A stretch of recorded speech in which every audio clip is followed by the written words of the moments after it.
Alrighty, yo, what is going on, everybody? It's your boy, Mr. DDG94, back with another reaction video. Today, we finna react to how to save a console, the PlayStation 3 story. This should be interesting. The PlayStation 3 started off terrible.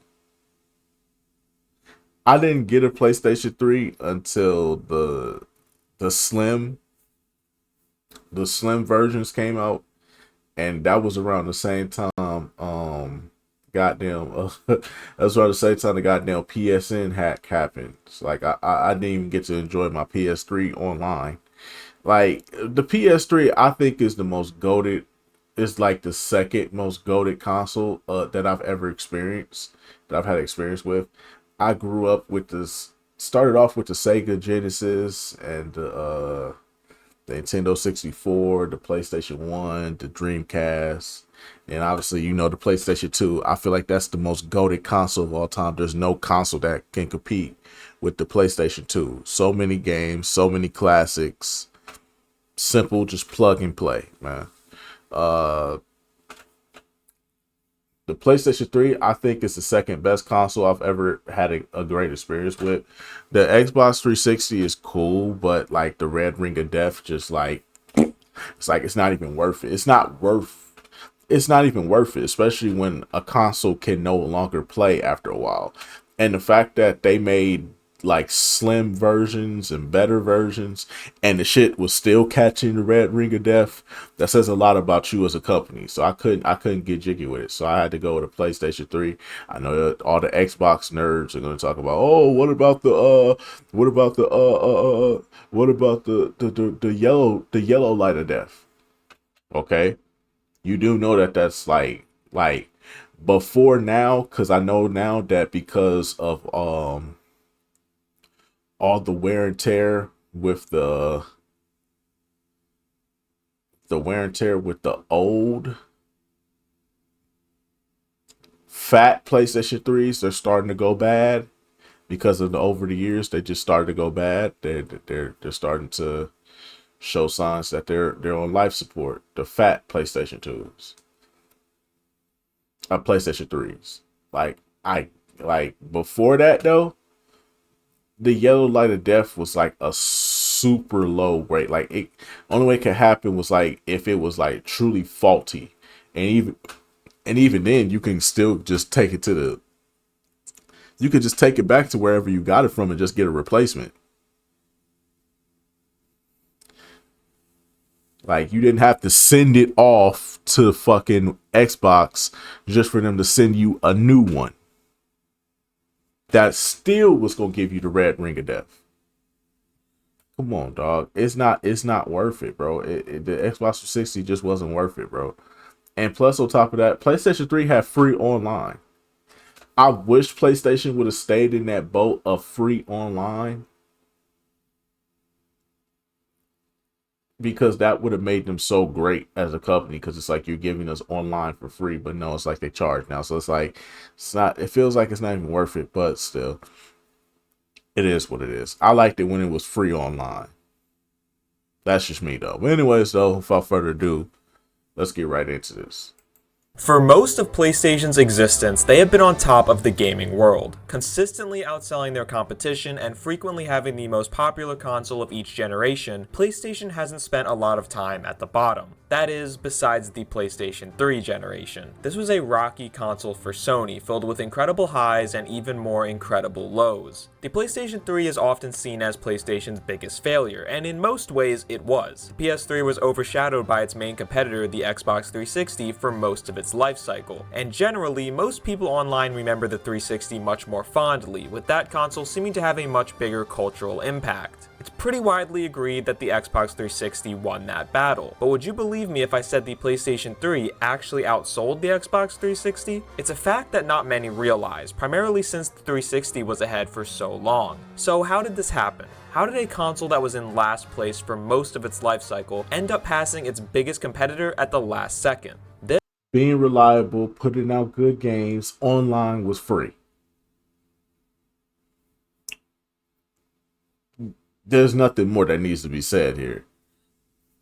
just what I just said alone is why PlayStation overtook the 360, bro. In my personal opinion, I'm not part of the console wars. I think the console wars are stupid, especially nowadays when you look at where Xbox is now. It's not even worth it now. It's like if you want to do a console wars, you want to do like Nintendo versus Sony at this point. Like Microsoft has already excluded themselves out of this. They don't do nothing really anymore these days besides acquire studios and just like shelve them and then get rid of them like after doing absolutely nothing with them. Like it makes no sense. But I digress though. I'm just saying though. I just think that the Xbox is just wasting their time right now. Um, but yeah, if you want to say Nintendo versus Sony at this point, I guess. But it's like, do you really want to compete with Nintendo? I mean, Nintendo is worldwide, very big.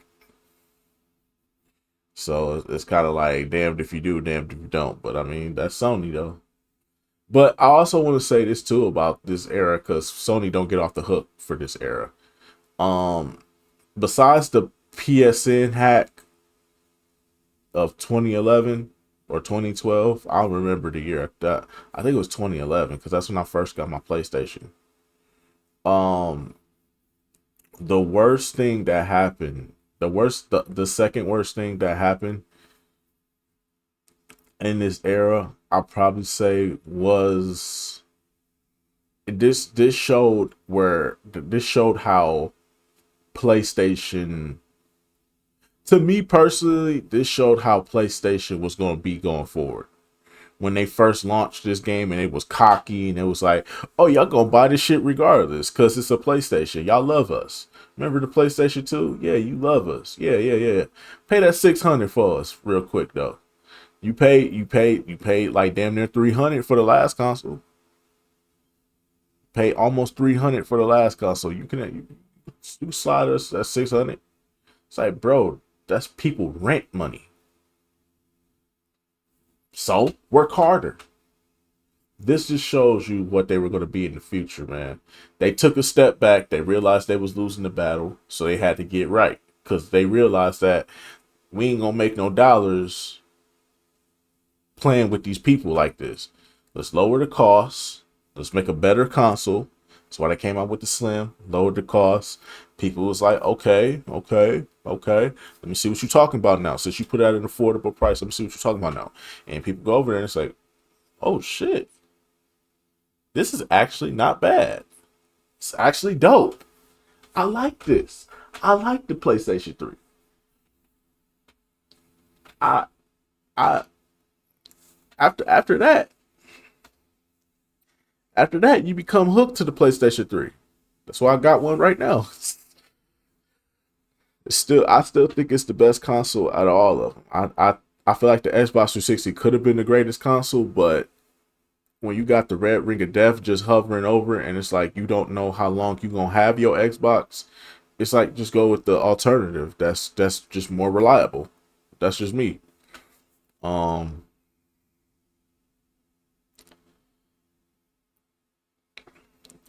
but this is definitely them showing signs of where they are now. Because what they doing right now, they're just reverting back to what they did when they had the PlayStation 3. So right now, where PlayStation is now, they're showing that they're a money hungry, greedy asshole company. I don't have a PlayStation 5. I have a Xbox Series S. I don't really care. I just got something that's affordable.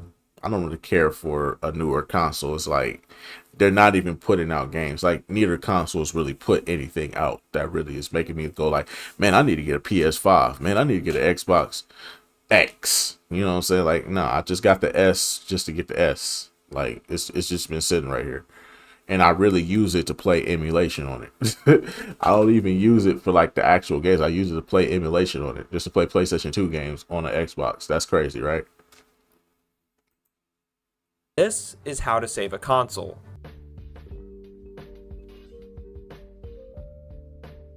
In many ways, the story of PlayStation 3 is a story of ego and hubris. Sony was coming off the PlayStation 2, the best-selling video game console of all time. The PlayStation 2 was such a smash hit that it really didn't even matter what the other console manufacturers were doing, but I do think that's a big part of the story here, because while Sony was raking in cash like it was nothing, all of their competition was struggling. Nintendo's GameCube was their least popular home console they had released up until that point. Sega's Dreamcast was such a colossal flop that they had to drop out of the console space entirely and become just a third-party developer. Meanwhile, Microsoft had joined the console market with Xbox, and while their sales were very respectable for a newcomer, it had nothing on the PlayStation 2. As Sony geared up for development of PlayStation 3, they understandably felt like they had nothing to lose, but that mindset led them down the wrong path. Yep. The PlayStation 3 first began development in 2001 under Ken Kutaragi. The console had set out with two primary goals in mind. One would be a focus on the Cell processor. This new processor promised to be the most powerful chip ever, being marketed as a supercomputer in your console. On paper, the Cell processor had a lot of advantages. This processor was going to allow for new games and new possibilities that were never before thought possible, and it was said to be incredibly difficult to hack. Swayed by these selling points, Sony bit hard on this tech and made it the entire foundation of its new console. But this chip proved troublesome immediately. When dev kits started going out, developers quickly complained of how difficult it was to work with. It was incredibly complicated compared to previous CPUs developers had been working with. And even more damaging was that it was incredibly difficult compared to Microsoft's new console, the Xbox 360, but more on that later. Unfortunately, by the time these concerns came to light, it was way too late for Sony to make a significant enough change, and developers absolutely hated the PlayStation 3. Another feature that Sony banked on for PlayStation 3 was Blu-ray. Blu-ray was still new at the time, offering the ability to play HD video for the first time. Sony making PS3 compatible with Blu-ray was a no-brainer, considering the success of the PS2 and its abilities to play DVDs. The PS2 being able to play DVDs was one of the primary reasons for its meteoric success. Yep. Many saw it as a great deal, getting a DVD player and a video game console in one box. Sony was attempting to replicate this with Blu-ray. Actually, PlayStation was the cheapest DVD player you could buy at the time,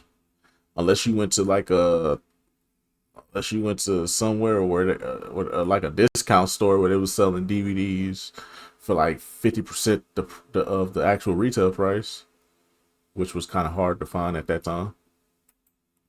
And the PS3. However, I feel like this didn't work out quite as well. In the case of the PS2, DVDs had already been widely accepted at that time, whereas Blu-rays were still very new at the time of the PlayStation 3. You gotta remember, this was the first console generation to even have HD capabilities, so a lot of people in 2005 or 2006 didn't even have HD TVs to begin with, much less a need for a Blu-ray player. So in the end, I think Sony was just a little ahead of the times with this feature. Usually, I would say forward thinking is a good thing, and ultimately Blu-ray did become very popular and helped the PS3 later in the life cycle. But at the beginning, this was a feature that the general consumer wasn't necessarily interested in.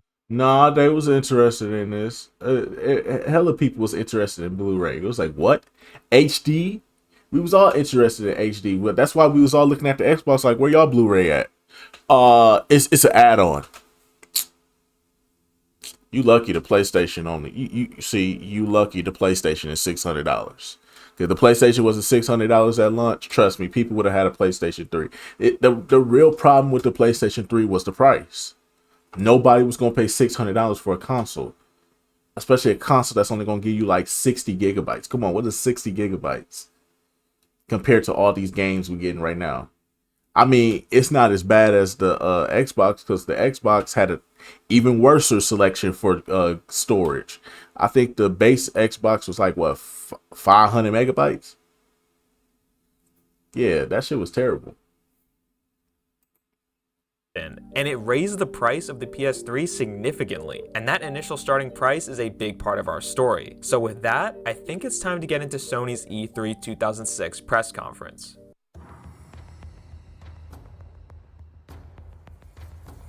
If you're a longtime PlayStation fan, the mention of E3 2006 probably sends shivers down your spine. Not In one really. of the all-time worst E3 press conferences, Sony attempted to sell consumers on PlayStation 3 before its upcoming release at the end of the year. What ensued over the next 2 hours was a showcase so awful, so embarrassing, and so meme-worthy that it changed the entire gaming landscape. Somehow, in just 2 hours, PlayStation went from gaming powerhouse to laughingstock. It was a perfect storm of things in and out of Sony's control that all combined into a massive disaster. Now, I knew this conference was bad, but watching it back now was truly shocking. And here we get some of the most well-known memes in gaming with Ridge Racer and a giant enemy crab. While these two moments could just be seen as funny memes, I think they perfectly encapsulate what was so horrific about this conference. Everything about this conference seemed out of sorts. It almost seemed like they weren't prepared. Let's use the giant enemy crab as an example. For those who don't know the origin, it comes from the gameplay showcase for a fairly obscure PS3 launch title called Genji Days of the Blade. You might be wondering what's so bad about showing a giant enemy crab anyways. Well, 2 minutes earlier, they specifically made a point to mention that the game would be based on history and would feature, and I quote, famous battles that actually took place in ancient Japan. So yeah, I can see why people took issue with this. The weirdest part about it is that this was so easily avoidable. Why even say something like that if the game isn't going for history or realism at all? And it certainly didn't help that the person showcasing the game on stage then fumbled around for a minute trying to get the crab to do what he needed it to do. Now, some of this strangeness is normal for an early E3 press conference. E3 press conferences weren't always supposed to be massive marketing events. They were initially only meant to be presentations for media members. But still though, the awkwardness that radiated throughout this press conference was a lot, even for the early E3 standards. Sony put out weird energy here, an energy that came across as nervous and anxious. It felt like they weren't confident in what they were showing, and that's a pretty strange vibe to give off as the company comes off the heels of the most dominant console generation in gaming history. Facts. Perhaps all that nervousness and anxious energy was leading up to the announcement that would define a generation, the price of the PlayStation 3. Terrible pricing. $599 is a quote that will forever live in gaming infamy. Ridge Racer and Giant Enemy Crab were just funny little flubs, but $599, that was enough to change the entire gaming world as we knew it. It really is crazy to look back and think about a console costing $600 in 2006. And I'll never forget them saying, well, if you can't afford a PlayStation 3, then maybe you need to work a little harder. Maybe you need to put in some overtime. Maybe you need to get you another job to afford our console, since you act like you can't afford it. Because this is the console you want, right? Then you need to work harder for it, because we ain't dropping our price. Our prices are standard. And they fucked around and found out the hard way. See, this is back when we as gamers, we controlled how shit worked. We never took, I don't know what it is right now. Like back then, we didn't take shit from these companies. We didn't take shit from PlayStation. We didn't take shit from Microsoft. We didn't take shit from Nintendo. We didn't take shit from nobody. Okay? If you was doing the consumer wrong, we was gonna let you know. With our wallets, we're gonna take our wallets and take our business somewhere else, and that's what we did here. We did it with Xbox. We made them fold. We made them make a better console, and we made them drop that goddamn price. Xbox One. We made them fold. We made them give us we made them give us the right to play used games and not have the console on 24/7. We control so much with these consoles, and yet nowadays we don't even fight back no more. We just let the companies and the consoles do what they want to do now. We let the video game companies do what they want to do. We let the consoles do what they want to do now. It's like, we got to stop this, bro. At some point, we got to stop this. We used to stand up as a unit. Nowadays, we just bow down to whatever they do because it's too many dick riders and fanboys to the point where they don't want to look bad no more. But it's like, if you know that they're doing something bad, why not stand up and do it like we used to, bro? We always used to stand up. We used to always stand up to these companies. And for some odd reason now, we're under the impression that it's okay to just let them do what they want to do. If that's what they want to do, let them do that. Stop being a broke boy. It's like, what are we doing now? It's not about being a broke boy. It's about standing up for what. It's about standing up as gamers. If we see something that don't rock, that we not rocking with, then by all means, let's not. Now we got this. Now we live in a world where you got broke boy energy if you don't if you can't afford that. What? Oh, if you can't afford a PS5 Pro, you got broke boy energy. You shouldn't be over here, bro. It's like, what? We used to be united. Now it's like, now it's about status. It's like, yeah, if I buy this, I mean, I got that money. I got that bag. It's like, no, bro. You know that they do it wrong. PlayStation is doing the same shit they did with the PlayStation 3 era. It's just now y'all letting them get away with it. So guess what they're gonna start doing with consoles going forward? Imagine a console being $1,000. This is why the gaming community is dying, bro. Especially on the console side, bro. The gaming community is dying on the console side because y'all just allowing these niggas to do whatever because you just want to be a fanboy or you want to show out and be like, yeah, I ain't got that broke boy energy. But back then, we used to really stand up with each other, bro. We used to be united, bro. We used to not let these companies get over on us. If they was doing us wrong, we showed them. Not anymore for some odd reason. It's insane, especially when you consider each PlayStation iteration that has followed the PS3 has been cheaper. Even with the way inflation and cost of goods has risen over the last 20 years, the launch PS3 is still the most expensive console Sony has ever released. This price point was shocking to consumers, and what made it even worse was the fact that it came off the heels of a terrible presentation. If Sony had really wowed people with their E3 showcase, consumers may have been able to accept such a high price, but to drop that number at the end of such a disastrous showing was a massive mistake. Sony was certainly not doing themselves any favors here, but part of the reason why this announcement stung even more was because of what the other console manufacturers were offering. Nintendo was gearing up to release the Wii, which would go on to revolutionize gaming with its motion controls. With the Wii being much more family-oriented and having a price of just $250, Nintendo all but guaranteed they would control the casual gaming market. While we're on the topic of the Wii, I want to make a point here. In terms of console sales, the Wii won this generation and it wasn't even close. However, throughout the rest of this video, you probably won't hear me mention it much. The reason for this is simply because the Wii was really not the PS3's competitor in my eyes. They cornered completely different markets of the gaming world and for the most part had very little overlap. So while the Wii was a PS3 competitor in the sense that they were the current consoles on the market, I don't think the Wii was really a concern for Sony. The console that Sony did have to worry about, and the console that we'll be focusing on going forward throughout this video, is the Xbox 360 from Microsoft. Hey, say what you want, but the Wii was fun. The Wii was fun. That's why it succeeded. The Wii was just fun. That's the one thing we can say about Nintendo. At least Nintendo just focuses on the games. They focus on the games. They understand consumers. They understand pricing. They understand like, yo, we not gonna make $600, a $500, $600 console. We not aiming to be graphically superior and all this other shit. We just want y'all to have fun. That's the purpose of a video game, is to have fun with it. Say what you want, but Nintendo has always stuck to that premise of just, here's our console. We got a lot of games for you. Have fun. Even if they don't respect content creators on YouTube or Twitch, if they hate us to death and try to get our channels taken down, they still make consoles that are just about having fun. So you can't knock them. You have to respect them for what they do.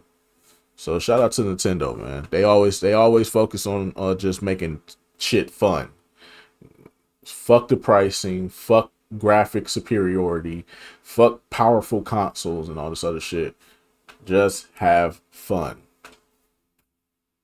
Everybody want to make it about graphics and all this other bullshit. What about just having fun? Microsoft. The Xbox 360 got off to an early start this generation, being released a year earlier in 2005. The 360 didn't get off to the best start either, suffering from supply chain issues. They should have never did that. The Xbox 360, they should have never did that. Imagine if they would have just waited. If Xbox would have just waited, made sure that all the consoles were ready to fucking go, instead of just saying, oh, let's throw them out there now. Let's throw them out there now. It's like, no. No, why would you do that? and the consoles aren't even fucking ready yet. See, this is another problem with these companies. Xbox is not a company that cares about the people. If they did, they would have took their time and they would have put out a console that would have actually fucking worked. That would have never got the red ring of death. We could have had a really good console, and I guarantee you, PlayStation would have still went under. PlayStation would have been down bad if Xbox would have never made this move. Like that's the butterfly effect. Like imagine if Microsoft waited and came out with their consoles around the same time as the PlayStation 3 and the Wii did. If they waited till 2006 instead of just trying to jump the gun in 2005, I think that I think that the Xbox 360, Xbox would be in a way better place right now if they just made one good, if they didn't make one terrible move. Because that red ring of death shit, that gave PlayStation the opportunity, and you don't want to give PlayStation the opportunity, because when PlayStation got an opportunity, trust me, they gonna shit on you, and that's what they did. And systems overheating. But despite the negatives, the 360 had two major things going for it. The first was, of course, the price. The 360 launched with two different versions, one being sold for $299 and the other being sold for $399. On top of that, the 360 was a breeze for developers to make games for. This helped Microsoft land some exclusive games, and even for the games that weren't exclusive, the 360 version was almost always better than the PS3 version. Look no further than Bethesda's games during this generation for proof of this. With the 360 offering more for less, it's no surprise that the PS3 fell into such an early deficit during this generation.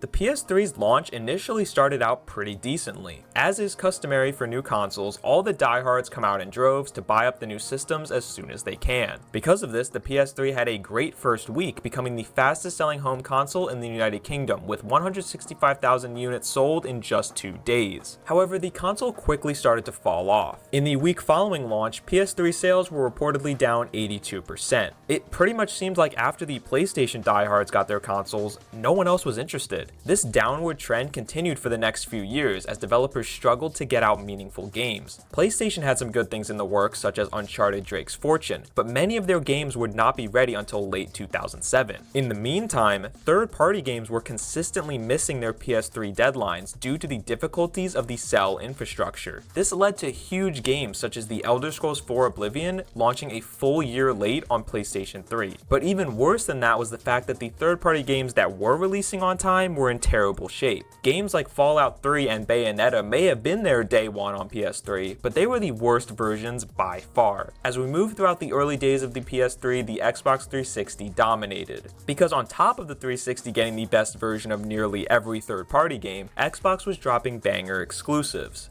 In 2006, Xbox had released Gears of War, a smash hit game that would become a premier franchise for them. And then in 2007, one of the most highly anticipated games ever was released with Halo 3. In my opinion, Halo 3 is one of the most impactful video games of all time. It was a cultural event when it was released in September 2007. Everyone wanted that game. No, everyone needed that game. And it helped push the 360's lead even further. PlayStation was finally starting to get some relevant exclusives out in 2007, such as Ratchet & Clank Tools of Destruction, but it just really couldn't compete with what Xbox was putting out there.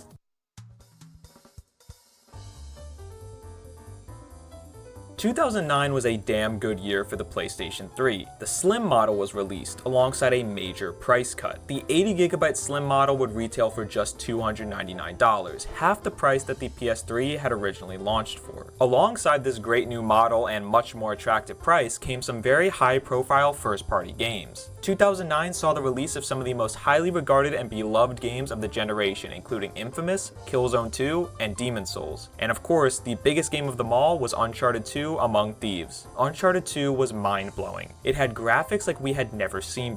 The best one. I think Uncharted 2 is the best one. I think we all could be in agreement that Uncharted 2 was the best one out of the entire series, by far. before, and what was even more impressive was how well the game ran and played. The set pieces present in this game were jaw-dropping, with so many moments that made you feel like you were playing a movie. Naughty Dog had found a way to crack the code, and really unlocked PS3 and its capabilities for the first time. Uncharted 2 is a showcase of everything Sony had hoped PS3 could be, and it was proof that despite the development difficulties present, it could all be worth it in the end if done right. The slim model, price drop, and Uncharted 2 all came just a few months before the holiday season of 2009, giving PS3 a major boost. Meanwhile, the Xbox 360 was starting to show some cracks, with the infamous Red Ring of Death wreaking havoc on consoles everywhere. Almost everyone who owned an early 360 has a story with the Red Ring of Death, and whether they got their consoles repaired, replaced for free, or had to buy a new one entirely, patience was starting to wear thin. For some 360 users who were gearing up to buy their third or fourth console, the newly cheap PS3 was starting to look quite intriguing. In 2009, PS3 console sales were almost on par with the 360, which was a huge win. According to NPD, PS3 console sales were now only a few 100,000 behind. Things were finally starting to look up for Sony and PlayStation 3, but unfortunately, a major setback was coming. The PSN hack. This is when I got my PlayStation and only got to enjoy my PlayStation for like, I want to say 5 or 6 days. And then the PSN hack happened and I had to sit through that bullshit. Everything seemed to be going right for Sony and the PlayStation 3. They were gaining a lot of momentum and were finally starting to catch up to the Xbox 360. But then all of that changed on April 17, 2011. A hacking group was able to get into Sony's network services, exposing the personal data of over 70 million users. As a result of this hack, Sony was forced to disable PlayStation Network services on April 20, 2011. What ensued over the next 24 days was a catastrophic disaster. It became one of the biggest news stories in the world, with the media constantly pressing Sony on how this could have happened, and why they waited so long to warn their users. PSN users had to worry about whether their data had been stolen, including very sensitive information such as their address, date of birth, credit card info, and more. Meanwhile, throughout all of this mayhem, Sony's players are left sitting there in the dark with no real timetable for a return. Initially, when Sony took down the PSN servers, they said it would take a day or two, but then the servers were down for 24 days. I hope you all realize how certifiably insane that is. Nowadays, if a game's servers are down for like a day, that would be considered a long time. So now imagine PSN servers being down for nearly a month.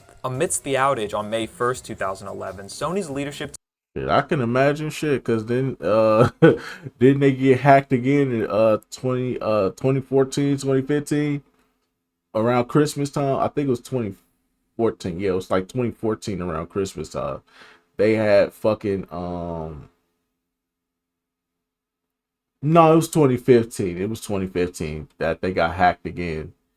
That Lizard Squad shit. They hacked shit back then and they fucked them over so man. I think the servers was off for like, I want to say like 4 or 5 days.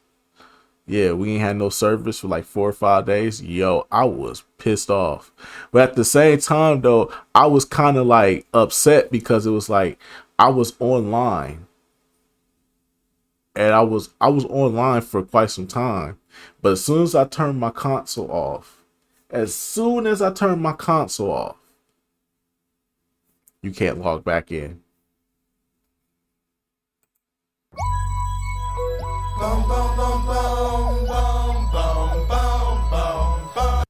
I didn't know what was going on at the time. I didn't know PSN was hacked. All I knew was it was Christmas Day. Everybody was online. I was in that bitch chilling. I think I was playing GTA 5 online. I remember I was live streaming that day. I was live streaming GTA Online that day on this channel. I was live streaming that day. And I was and some people was in my comment section talking about some you still, how are you still on PSN? How are you still on PSN? How are you still on PSN? I'm like, what do y'all mean? I was confused by what everybody was talking about. Everybody was like, bro, how you still on PSN, bro? That shit down. PSN is down. How you still on here? I'm like, what are you talking about? I was confused. I didn't know what the fuck people was talking about. And then I got off stream, cut the console off. Couldn't get back on. team held a press conference where they asked for forgiveness and bowed their heads. It is a deeply powerful image and one that represents just how far this once untouchable brand had fallen. Sony was finally able to get the servers back up on May 14th, 2011 and offered free PS Plus subscriptions and free games as an apology. This PSN outage came at a very bad time for the PlayStation 3. The momentum they had gained was gone, and after all the work they had done to restore PlayStation's image, it had become tainted once again. It's really a shame the PSN outage came when it did, because 2011 was actually a stacked year for PS3 software, seeing huge first-party releases with Uncharted 3, Little Big Planet 2, Resistance 3, Infamous 2, and Killzone 3. Ultimately, this high level of first-party output was able to keep the PS3 on track, despite the horrors that had taken place earlier in the year. 2011 was not kind to the PS3, but surprisingly, Sony didn't actually lose much ground here, as the other console manufacturers were struggling a bit as well.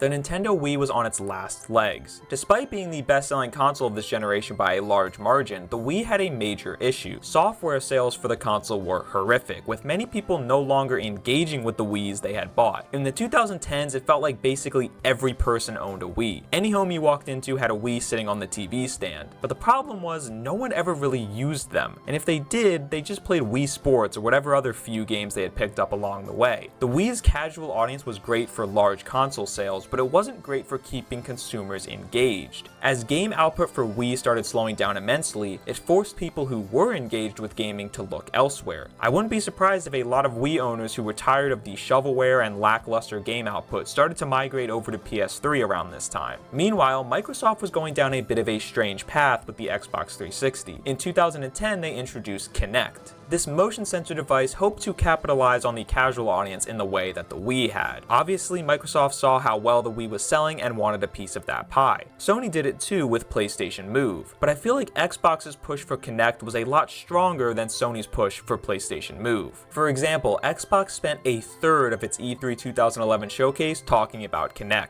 The Kinect did sell very well, but I feel like Xbox alienated some of the more hardcore gaming audience with this initiative. Obviously, Xbox was still putting out the games you would expect like Halo, Forza, and Gears, but their push for Kinect in the early 2010s was very off-putting for a lot of gamers. So once again, I wouldn't be surprised if some consumers jump ship over to the PS3 around this time. And for customers who were looking to join this console generation late, the PS3 had become a very attractive option.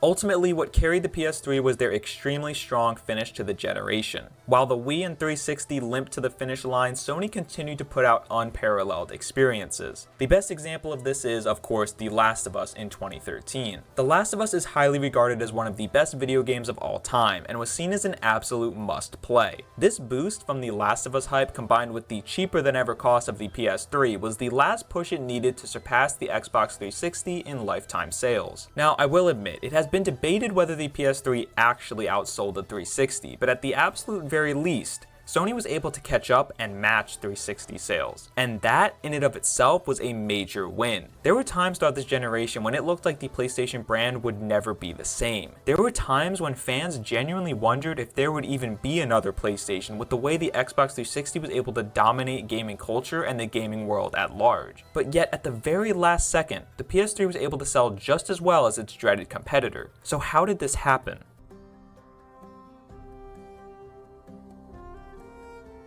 I would say the primary way Sony was able to save the PlayStation 3 was by releasing consistent, high-quality exclusive games that you couldn't find anywhere else. Their dedication to sticking with what made their console great, instead of following trends set by competitors, was highly successful. As the generation went on, developers learned how to correctly use PS3's architecture and were able to put out experiences we once never thought possible. Right around that same time, when games were hitting their stride, the PS3 price was cut dramatically. Everything fell into place at the perfect time. Sony was thoroughly humbled throughout this generation. Whether it was the poor launch reception, the PSN outage, or the general dominance of their competitors, Sony had to dig deep and put their absolute best foot forward at all times. And what that gave us was a motivated PlayStation. And a motivated PlayStation is a great PlayStation, always trying to push the industry forward and give their players the absolute best experiences possible. This underdog mentality is the reason why Sony was able to recover and have such a great last-second surge to save save the PlayStation 3. When I look at PlayStation today, I can start to see some of the signs of the once big-headed company that thought they were untouchable. With Xbox slowly creeping towards third-party development, and with Nintendo once again thriving in a market much different than Sony's, I can only hope that PlayStation does not start to make the same mistakes as they did early on in the PS3 generation. There's a lot to learn from the PS3 story, and I think any console manufacturers would do well to reference this console's history anytime they're getting ready to release a new product on the market. I hope you enjoy this episode of How to Save a Console. If you did enjoy it, let me know by leaving a like and subscribing.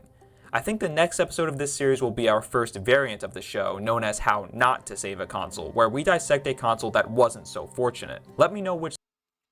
Alrighty, that's just gonna about do it for this one, man. Well, Sony is starting to show their ass again. In my personal opinion, I think since Sony is starting to show their ass again. Let's see here. Lackluster exclusives, unnecessary price hikes to upgrades to do a price hike on consoles before the holiday season starts. It's gotten to a point now where it's just like, you know what, bruh? Sony, you really starting to show your ass again. You was doing so good for the past 2 generations. Well, after you fucked up the 360, the PlayStation 3 launch, you got it together at the end. The PlayStation 4, you did pretty good. PlayStation 5, the launch, can't really blame you for the launch because the world was in shambles at this time. But at the same time, y'all still showing y'all ass, and that's not good. That's not good for the consumer. But it is what it is, though. But anyway, so that's just gonna about do it for this one, man.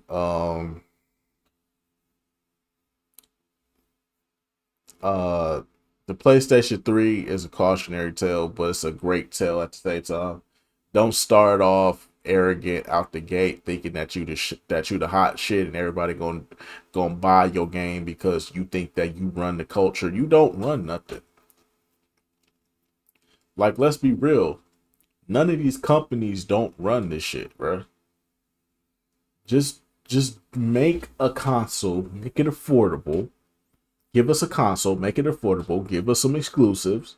You know what I'm saying? Give us consistent exclusives, or at least give us something to want to play these games. If you're not gonna give us that, then what the fuck is the purpose of us buying this? That's just me though. But anyways, though, that's just gonna about do it for this one, man. The PlayStation 3, I think, in my personal opinion, for the 7th generation, that's my console choice. The Xbox 360, like I said, if they would have just waited and made sure that the console was absolutely 100% ready to go, I think the 360 could have easily won this generation. But I have to give it to the PlayStation 3. The console's not going to brick on you. The console's not going to die on you within like a couple of months of you buying it. It's like, that was a waste of money. Why would I sit up here and buy a console for like $250 to $300, right? $250 to $300. I'm gonna buy a console that's going to die within 6 to 8 months. Because the manufacturer did a terrible job with the assembling of this product. When I could just go over here, pay the same amount for this game, and actually have consistency, and on top of that, have more games to play over there. So in my personal opinion, PlayStation 3 was the better console, hands down. It's not me personally, I think it's the best one. Me personally, y'all can have your opinions. I know Xbox 360 fans out there. Me personally, I think the PlayStation 3 was the better console. That's why I got one right now.